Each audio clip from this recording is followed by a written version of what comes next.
క్రీస్తునందు ప్రియులారా, మన ప్రభును లోకరక్షకుడైన యేసుక్రీస్తు పేరట మీ అందరికీ నా హృదయపూర్వక ధన్యవాదాలు తెలియజేస్తున్నాను. ప్రియమైనటువంటి దేవుని వర్లారా, యేసు ప్రభుని నమ్మిన తర్వాత, క్రైస్తవులుగా మనము పిలువబడిన తర్వాత, తండ్రి కుమార పరిశుద్ధాత్మ నామములో బాప్తిస్మం తీసుకొని సంఘములో సంఘ సభ్యులుగా చేర్చబడిన తర్వాత, మన జీవితంలో ఎన్ని కష్టాలు వచ్చినా, ఎన్ని రోగాలు వచ్చినా, ఎన్ని శ్రమలు వచ్చినా, ఎన్ని రకాలైనటువంటి శోధనలు మన జీవితంలో వచ్చినా, ముందడుగు వేసుకుంటూ మన ముందుకు కొనసాగాలి తప్ప కుడివైపు కానీ ఎడమవైపు కానీ వెనకతట్టు కానీ మనము తిరిగినట్లయితే ఎటువంటి ప్రాబ్లం మన జీవితంలో చోటు చేసుకుంటుందో ఈరోజు మనము బైబిల్ గ్రంథము నుండి మనము తెలుసుకోవడానికి మనం ప్రయత్నం చేద్దాం. మొట్టమొదటిగా ప్రియులారా, మరి ఆదికాండము 19 అధ్యాయము 26 వచనము చదవగలిగినప్పుడు ఒక మాట కనబడుతుంది. ఆదికాండము 19 అధ్యాయము 26 వచనము చదవగలిగినప్పుడు ఒక మాట అక్కడ కనబడుతుంది ప్రియులారా. అయితే లోతు భార్య అతని వెనుక నుండి తిరిగి చూసి ఉప్పు స్తంభమాయెను. చాలండి.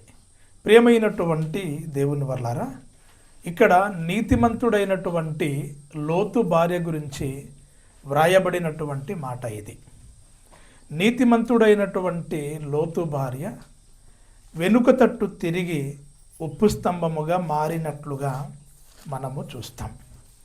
దానికంటే ముందుగా దేవుడు కరాఖండిగా ఖండించడము జరిగింది.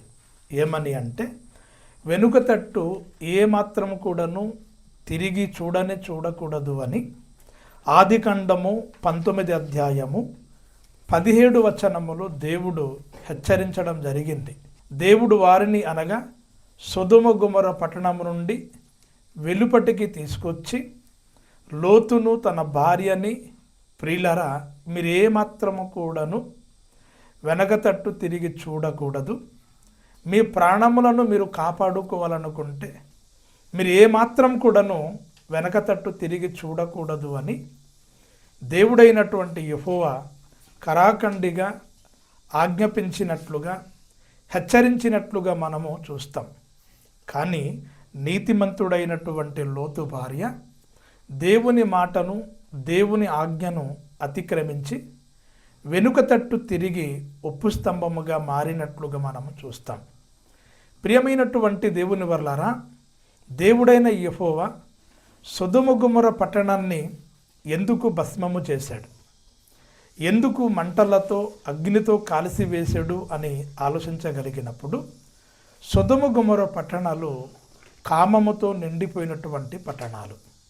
సొదొమ గొమొర్రా పట్టణాలు కామముతో నిండిపోయింది అని మనము ఎలా చెప్పగలము అని మనం ఆలోచించగలిగినప్పుడు, లోతు ఇంటికి ప్రియులారా బాలులు మొదలుకొని వృద్ధుల వరకు కూడాను లోతు ఇంటికి వచ్చినటువంటి 2 మనుషులను కూడుకోవడానికి లోతు గారిని డిమాండ్ చేసి, నీ ఇంటికి వచ్చినటువంటి 2 మనుషులు ఏరి మేము వారితో కూడుకోవాలంటే నీ వారిని వెలుపటికి తీసిరావాలి అని ఎలాగైతే ప్రియులారా లోతు ఇంటికి అల్లరి చేశారో, గొడవలు పెట్టారో, దాడికి దిగిపోయారో ప్రియులారా, దీన్ని బట్టి మనకు అర్థమవుతుంది సొదొమ గొమొర్రా పట్టణం టోటల్గా కామముతో నిండిపోయినటువంటి పట్టణం. రెండవదిగా సొదొమ గొమొర్రా పట్టణంలో ఒక పరిస్థితి ఏ విధంగా ఉండింది అని మనం ఆలోచించగలిగినప్పుడు ప్రియులారా, లూకా సువార్త 17 అధ్యాయము 28 వచనం చదవండి అమ్మా.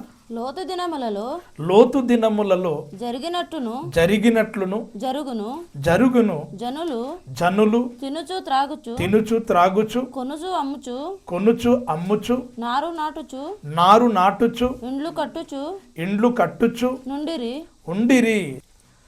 ప్రియమైనటువంటి దేవుని వర్లారా, ఇక్కడ మనము చూడగలిగినప్పుడు లోతు దినములలో సొదొమ గొమొర్రా పట్టణములో ఉన్నటువంటి మనుషులు ఎలాంటి బిజీలో ఉన్నారు, ఎటువంటి పనులు పెట్టుకున్నారు అని ఆలోచించగలిగినప్పుడు జనులు మొట్టమొదటగా తింటున్నారు, త్రాగుతున్నారటండి. అంటే తినడం, త్రాగడం ఇది మొదటి ప్రయారిటీ ఇచ్చినట్లుగా మనం చూస్తూ ఉన్నాం. రెండవదిగా ప్రియులారా, కొంటున్నారు. డబ్బులు ఉన్నాయి కదా, మంచి వ్యాపారం జరుగుతుంది కదా, అందరు కూడా మంచిగా డెవలప్ అయ్యారు కనుక కొంటున్నారు, అంతేకాకుండా అమ్ముకుంటున్నారు.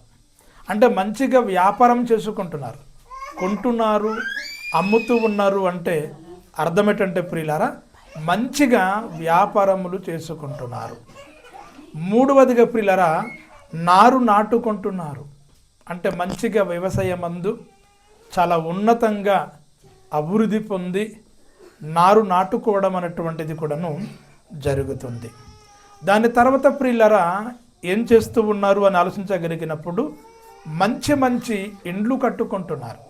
ఇప్పుడు ఎలాగైతే మనము ఉద్యోగం ద్వారా, వ్యాపారం ద్వారా, కూలినాలి ద్వారా ఎలాగైతే చక్కని ఇండ్లు కట్టుకుంటున్నాము, ఆ కాలంలో కూడా ప్రియులారా లోతు దినములలో కూడాను సొదొమ గొమొర్రా పట్టణములో ఉన్నటువంటి మనుషులు మంచి మంచి ఇండ్లు కట్టుకుంటున్నారు.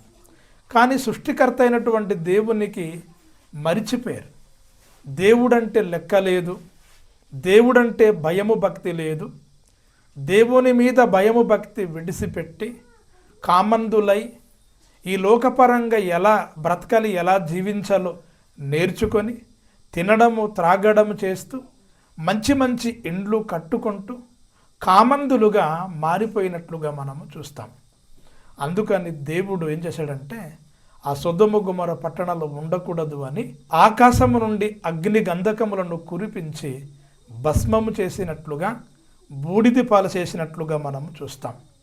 అయితే ప్రియులారా, సొదొమ గొమొర్రా పట్టణము నాశనము కాక మునుపు అసలు ఏ విధంగా ఉండింది అని ఆలోచించగలిగినప్పుడు దేవుని తోట వలె ఉండిందటండి.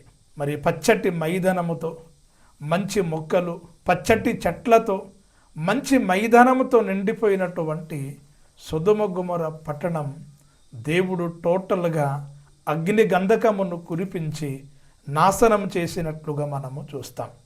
అటువంటి పట్టణములో లోతు కానీ, లోతు భార్య కానీ, లోతు కుటుంబము కానీ ఉండకూడదు. ఒకవేళ ఉంటే వారితో పాటు వీరు కూడా నాశనమైపోవడానికి అవకాశం ఉంటుంది. కనుక ఆ భయంకరమైనటువంటి ఆ ఉగ్రత నుండి, నాశనము నుండి దేవుడైనటువంటి యెహోవా లోతు కుటుంబాన్ని కాపాడడానికి, రక్షించడానికి ఆ పట్టణము నుండి వెలుపటికి తీసుకొచ్చి దేవుడైనటువంటి యెహోవా మీరు ఏమాత్రం కూడా వెనుక తట్టి తిరిగి చూడకూడదు, మీరు పారిపోండి, మీరు వెళ్ళిపోండి అని దేవుడు ఆజ్ఞాపించినట్లుగా, హెచ్చరించినట్లుగా మనం చూస్తాం. కానీ నీతిమంతుడైనటువంటి లోతు భార్య దేవుని మాటని వినకుండా, దేవుని ఆజ్ఞని అతిక్రమించి, దేవుని హెచ్చరికని కనీసం లెక్క కూడా చేయకుండా వెనుక తట్టు తిరిగి ఉప్పు స్తంభముగా మారినట్లుగా మనము చూస్తాం.